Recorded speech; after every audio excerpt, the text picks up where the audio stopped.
The morning sun poured its light over the bustling city of Avalon, where merchants shouted from stalls and carriages clattered on cobblestone streets.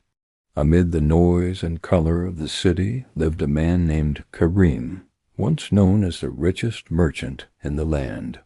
Karim's mansion stood tall at the end of Golden Lane, adorned with marble floors, silver railings, and doors that opened to servants' bows.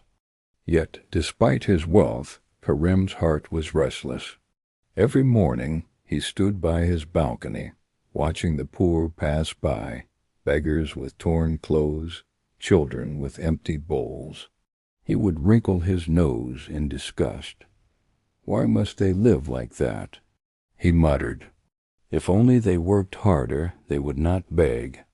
But life, as it often does, had a lesson waiting for him. One night, as the rain whispered against the city roofs, an old man knocked on Karim's gate. He wore tattered robes, his hair soaked from the storm. "Please, kind sir," the man said softly, "a little food for a hungry traveler?" Karim scowled. "Do I look like a charity? Go beg elsewhere." The man looked up with calm, wise eyes.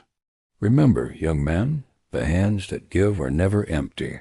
Karim sneered and slammed the gate. But as he turned away, the stranger's voice echoed behind him. "The day will come when you'll beg for crumbs and learn what wealth truly means." Karim laughed it off, but that night he couldn't sleep. The stranger's words lingered like a haunting echo.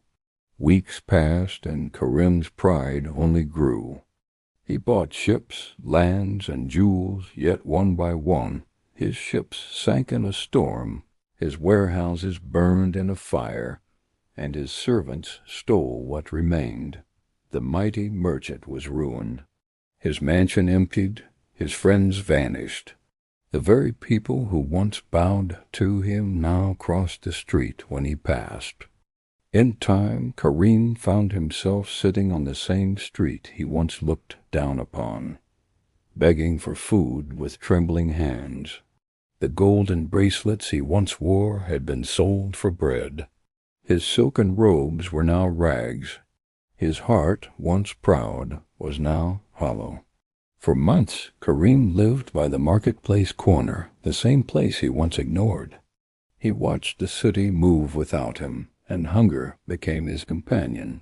Children who passed threw pebbles. Merchants looked away. But one morning, as he sat weak and cold, a poor farmer stopped and knelt before him. The man offered him a loaf of bread. Karim looked up in shock. Why would you give this to me?" The farmer smiled gently. "Because I once sat where you sit. A stranger fed me once, and I learned that what you give always finds its way back." Tears filled Karim's eyes. The bread in his hand tasted like heaven.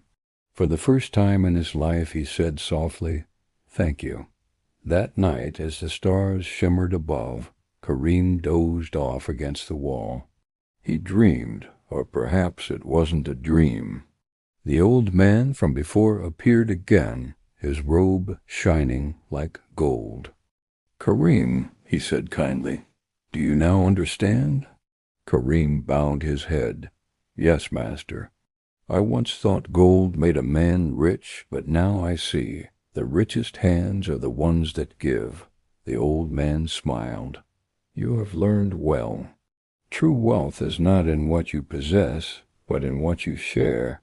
When Karim woke, a single gold coin lay in his palm. On it was engraved, "Give and you will never be poor." Years passed, and Karim rebuilt his life, not through greed but gratitude. He worked humbly as a trader, giving half of what he earned to the poor. He built shelters for beggars and fed orphans every week. People began calling him Karim the Kind, the man who gave with a full heart.